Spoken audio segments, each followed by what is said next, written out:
नमस्कार, मी निमिष खांडेकर तुमच्या सगळ्यांचं स्वागत करतो. परिचय प्रस्तुत gaming community sponsored by Asmita Joshi's chemistry academy ह्या आपल्या तिसऱ्या एपिसोडमध्ये. आज आपल्याकडं ह्या विषयावर चर्चा करायला माझा मित्र वेदांत शितूरकर इथं उपस्थित आहे. वेदांत सध्या इंजिनिअरिंगच्या 3rd इयरला शिकतो. वेदांत, तुझं खूप खूप स्वागत माझ्या सेशनमध्ये.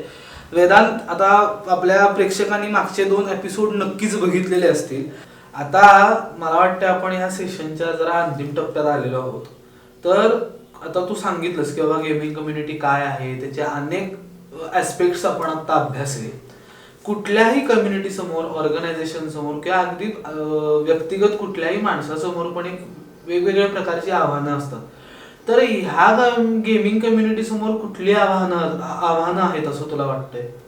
हा, तर आता खूप सारी आव्हानं आहेत आणि ती कशामुळे, तर मी जसं पहिल्यांदा सांगितलं की ही कम्युनिटी टोटली व्हर्च्युअल आहे.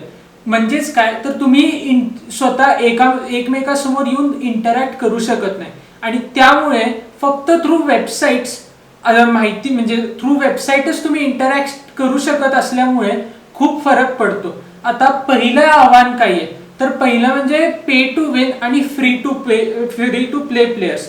याचाच अर्थ काय, तर पे टू विन म्हणजे जे पैसे भरून गेम खेळतात, जे गेममध्ये ते पैसे इन्व्हेस्ट करतात, आणि फ्री टू प्ले म्हणजे नॉर्मल लोक जी फक्त एन्जॉयमेंटसाठी गेम खेळतात.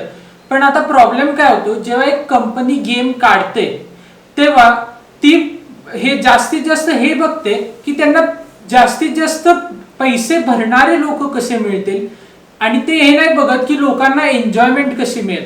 आता फॉर एक्झाम्पल, मी जसं सुरुवातीला गेमिंग कम्युनिटी कशा भागांमध्ये डिस्ट्रीब्यूट झालेली आहे मी तुम्हाला सांगितलं. तर पहिला म्हणजे होता फर्स्ट पर्सन शूटर. तर फर्स्ट पर्सन शूटर मध्ये काही फरक पडत नाही या पे टू विन किंवा फ्री टू प्ले या गोष्टीचा, कारण त्यामध्ये तुम्हाला फक्त टॅलेंट दाखवायचं असतं तुमचं. पण जेव्हा आपण दुसऱ्या भागामध्ये येतो, जे म्हणजे मॅसिव्ह मल्टीप्लेअर ऑनलाईन गेम्स, ज्यामध्ये एका सर्व्हरमध्ये हजारो लाखो लोक असतात, त्यावेळेला तो फरक पडतो. कारण जो जास्तीत जास्त पैसे इन्व्हेस्ट करणार त्यालाच जास्तीत जास्त फायदा होणार आहे.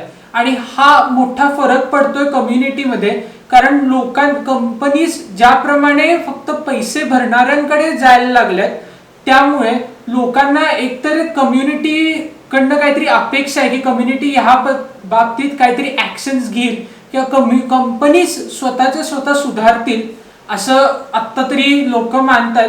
पण अगेन मी जसं म्हणलं की व्हर्च्युअल असल्यामुळे ह्या प्रॉब्लेम सॉल्व्ह करणं तितकं सोपं नाहीये. दुसरा प्रॉब्लेम येतो हेल्थ इश्यूज ऑफ गेमर्स. आता कसं आहे, गेमिंग कम्युनिटी टोटली बेस्ड आहे गेमर्सवरती आणि गेम्सवर. तर आता गेमर्स जे खेळतात रोज दिवसातले 12 तास 16 तास, तर आता त्यांच्या मेंटल हेल्थ म्हणा किंवा फिजिकल हेल्थ म्हणा, दोन्हीवर इफेक्ट पडत असतो. आता फॉर एक्झाम्पल, मला कॉन्स्टंटली मी जेव्हा त्या हार्मफुल रेज असतात माझ्या डोळ्यांवरती, त्या लॅपटॉप थ्रू, त्या PC थ्रू किंवा मोबाईल थ्रू, त्यावेळेला माझ्या डोळ्यांवरती इफेक्ट पडतो. प्लस मला जर स्ट्रॅटेजी गेम्स असतील तर मला मेंटली सुद्धा व्यवस्थित प्रिपेअर्ड राहायला लागतं. त्यामुळे हा एक प्रॉब्लेम बनतोय, कारण लोक ह्या मेंटल किंवा फिजिकल हेल्थ कडे बघत नाहीत आणि नुसतं एन्जॉयमेंट म्हणून गेम खेळत राहतात आणि खूप जास्त ऍडव्हर्स इफेक्ट्स आपल्याला नंतर दिसतात. आता तिसरा प्रॉब्लेम हा आहे की गेमिंग सेटअप कॉस्ट आणि इंटरनेट इश्यूज.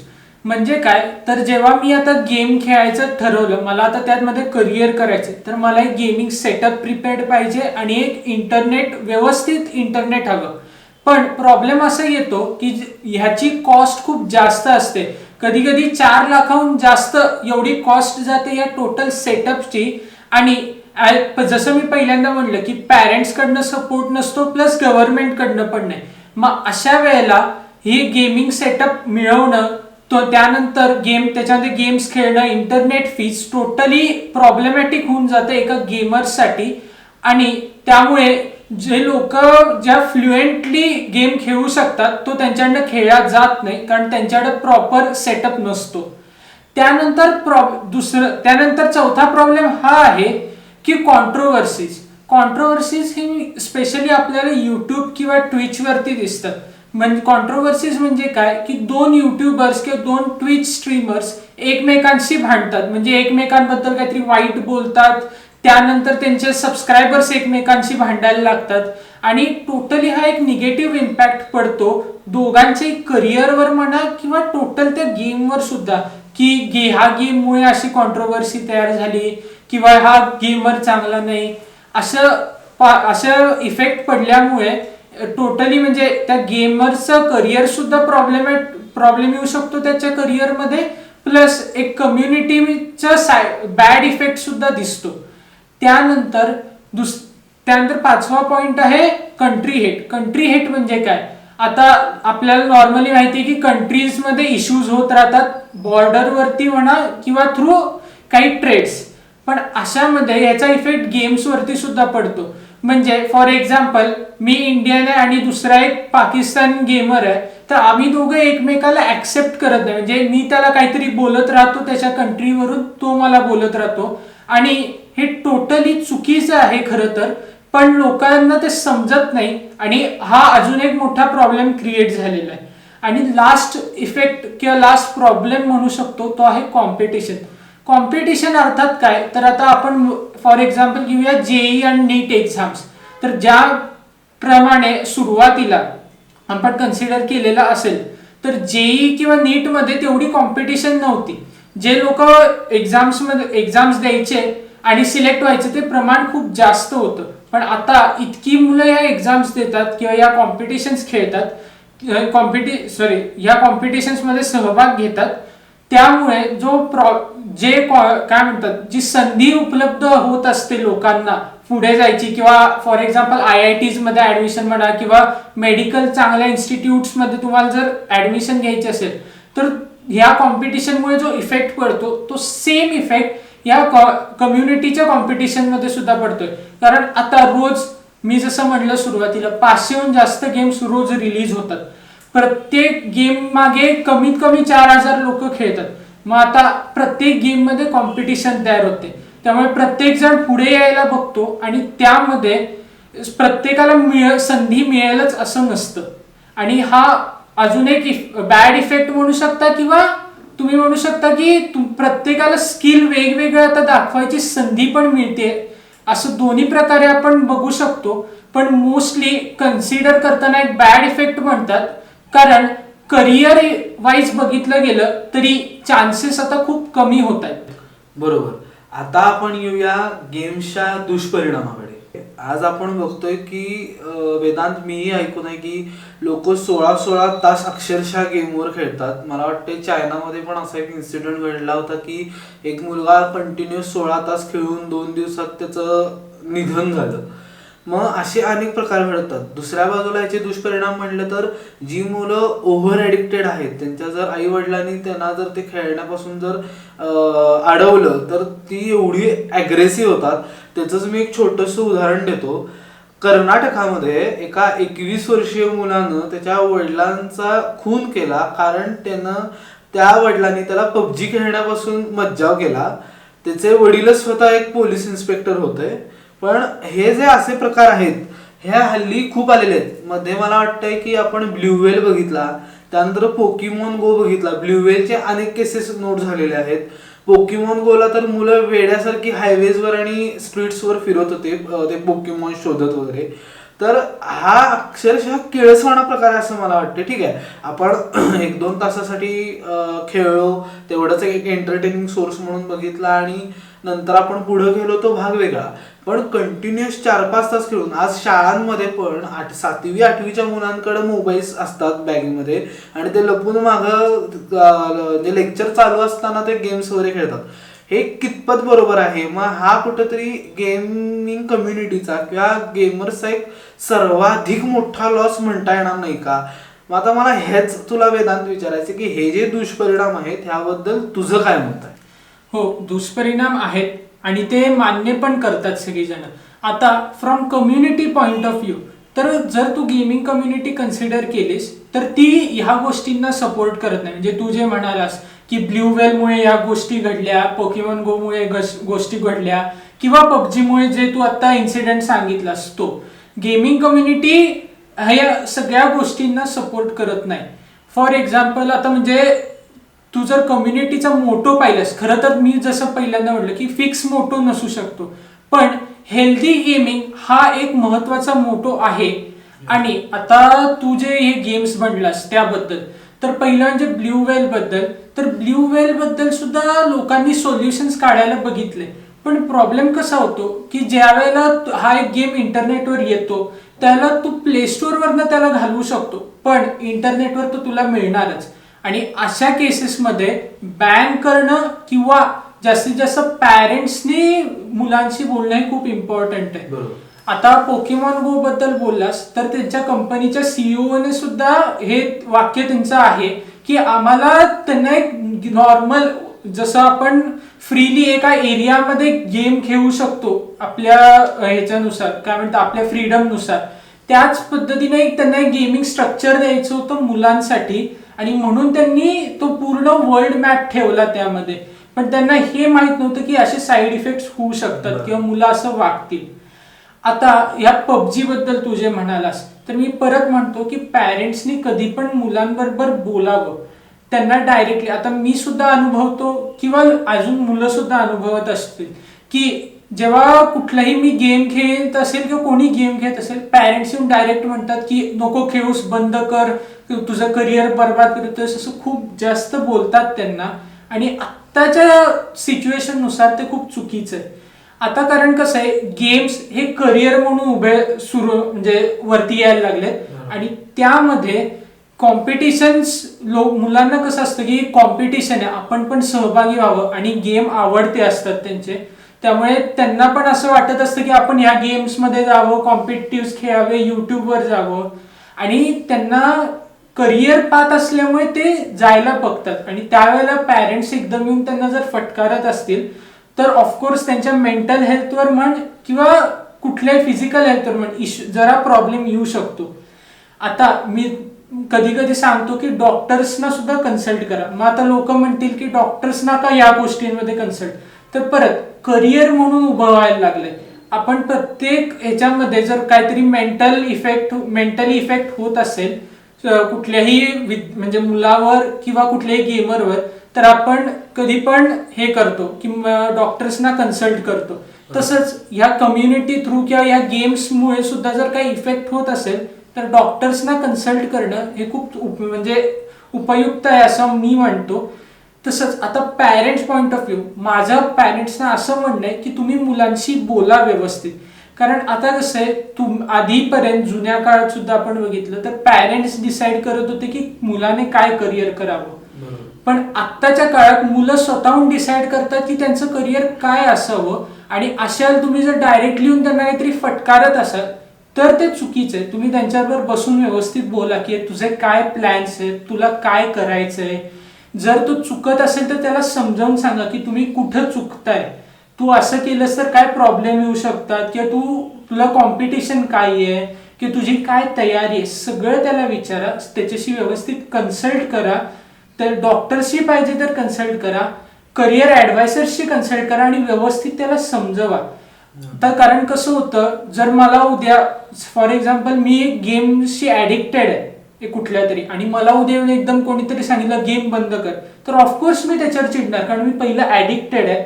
आणि अशा गोष्टीमध्ये जर कोणी मला फटकारत असेल एकदम येऊन, तर ते खूप चुकीचा इफेक्ट पडतो माझ्या मेंटल हेल्थवर. आणि त्यामुळे मी त्या समोरच्या माणसावर खूप चिडू शकतो. भले मग ते माझे कोणीही लागू दे, ती चिडचिड होतेच आपली. मग अशा वेळेला असं फटकारण्यापेक्षा तुम्ही जाऊन त्याच्याशी व्यवस्थित बोललात, प्रेमाने बोललात, तर तुम्हाला तो इफेक्ट वेगळा दिसू शकतो. आणि आता राहिलं या ब्ल्यू व्हेल्स किंवा पोकेमॉन गो सारखे गेम्सची, तर मुलांनी स्वतः डिसाईड करायचं पहिलं म्हणजे की त्यांना नक्की खेळायचेत का आणि त्याचे इफेक्ट्स काय आहेत. कुठलाही गेम तुम्ही जेव्हा खेळणार तर तुम्ही त्याचे इफेक्ट्स तर जाणून घेतलेच पाहिजे. तोच मुलांनी सुद्धा करावं. आणि पॅरेंट्सनी सुद्धा मुलांवर लक्ष ठेवावं की अरे माझा मुलगा काय करतोय, माझा मुलगा का फिरतोय बाहेर, तो असं गेम खेळताय तर त्याला काय झालं तर मग त्याला समजावा की हे परिणाम आहेत, असं खेळू नको, हा गेम प्रॉब्लेमॅटिक आहे. पाहिजे तर इंटरनेटचा वापर करून त्याला समजावा, पण डायरेक्टली फटकारू नका. आणि अशा गेम्सना बॅन करता येतं, काहीच प्रॉब्लेम नाही. पण प्रॉब्लेम असा होतो ह्या गेम्सचा की इंटरनेटवर ते इझिली अवेलेबल होतं. फॉर एक्झाम्पल, गव्हर्नमेंट कुठल्याच तरी साईट्स बॅन केल्या ज्या ह्या गेम देत असेल, तर नवीन साईट्स काढतात लोक आणि परत तो गेम त्या इंटरनेटवर असतोच. सो पॅरेंट्स आणि मुलांचं कोऑर्डिनेशन हे खूप इम्पॉर्टंट आहे अशा गोष्टींमध्ये, की तुम्ही मुलांना समजावाल की नक्की काय करायचं आहे ते.